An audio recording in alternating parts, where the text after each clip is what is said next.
start from the blade to one blade. But if you can see, there's a curve. I didn't do this. There's a curve like this, so that you can get the shoulder blade. And then you come to the length of the arm. Is it a short sleeve, wherever you want your sleeve to be, you just take the different measurements, right? And then you come down to the chest.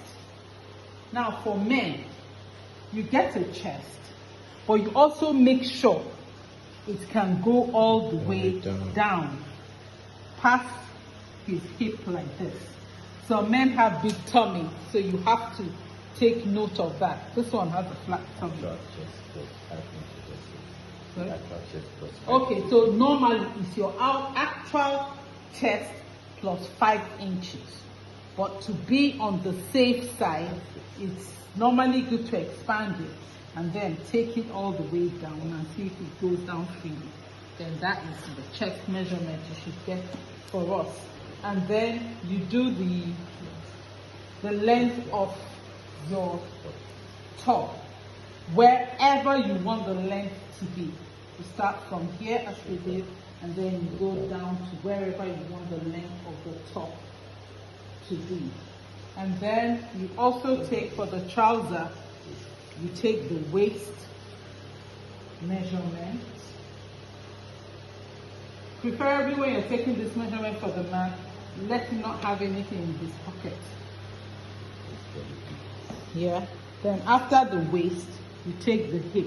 As I said, it's basically the same. You go to the widest part, you come to the side, and then you take and make sure it can go up. Sorry? Then just like for the trouser, now for the length of the trouser, you start from wherever it is he likes to wear his trouser from, and then you come down. The side is what you're going to do to whatever length it is you want. So normally to get a good fit, it's better to do, note what the length is for the knee, and then you still hold it and go down for the full length of trouser. And then you also do the lap. As we said, you take it to the widest part of the lap. Make sure there's allowance. And then you come down, you take the knee, make sure there's allowance, and then you do the ankle. So that basically is what we want. It doesn't matter the style. Then for the man too, you also do his round neck. Okay, sister, we're going to have to take the measurements again. And it doesn't really matter the style. Just give us the basic, and then we'll be able to work out the others. So this is what the measurement for a lady should be like. First of all, we're going to take the shoulder. My shoulder is from this shoulder blade here, this bone here, to this other one here. And you take it from the back. You get the measurement. Then for the hand, for the sleeve, you start from that bone and go down to whatever length. If you want your short length to be here, anywhere you want your short length to be, that is the measurement. So this is a short length, like for me, this is my short length here, and then this is my medium length or 3/4 length, and then this is a full length. So any part of your arm where you want your sleeve length to be, that is what you should give to us, but it should be in short, 3/4, and then long. Then we'll come to the circumference of the arm. That's it. See what you do. You make sure the tape can go round freely, right? It's good to do it at the biggest part of your arm, and then you also take the circumference of your elbow, where the elbow is, and then you take for the 3/4 hand, and then for your wrist. Then we come to the bust. The bust, you put the tape round and get to the tip of the breast. It would be better if you wear the kind of bra you would normally want to wear that is holding up your bust. So this is how you do it, and then you now make sure it's going round, it's not too tight. That is for the bust. Then for the under bust, round under bust, you just take it down to where your bra starts, and that is it. Then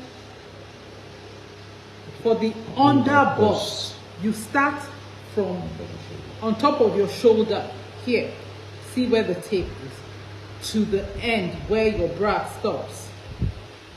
Under, that is the measurement. And then your half length for your dress or blouse or anything, it's from under here, you add how many? You add 3 inches normally, just before your navel or belly button. After that, you take your waist. Now this is waist for like a blouse. It shouldn't be too tight, right? Depending on the fit you want. Anyhow, you take this, or there should be a freedom to move around. And then after that, you take the length of your blouse. You start from here. Make sure the tape goes over your bust. If you do it like this, it's not going to work. Make sure it goes over the bust to whatever length of blouse you want, wherever you want your blouse to stop. And then for a dress, you just go down up to where you want your dress. Is it a short dress, is it a 3/4 dress, or is it a full length dress? You take that. And then you now take your hip.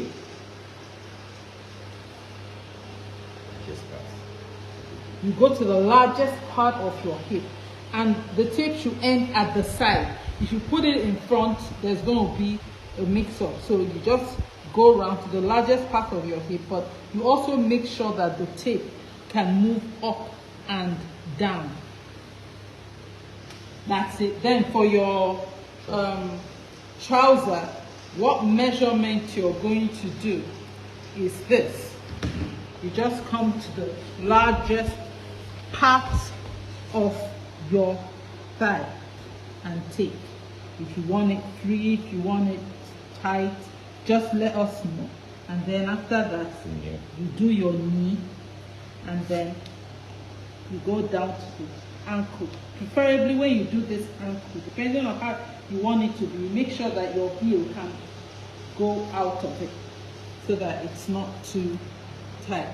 Then for the skirt waist, in case you're doing a skirt, the waist of the skirt, it's a bit different. You come back to where you want to wear your, some people wear their skirt up, some wear it down, wherever it is you want it, and then you make it a bit tighter than that of the normal waist, so that it will go, but it can still move, but not with so much freedom. I think that is all for ladies.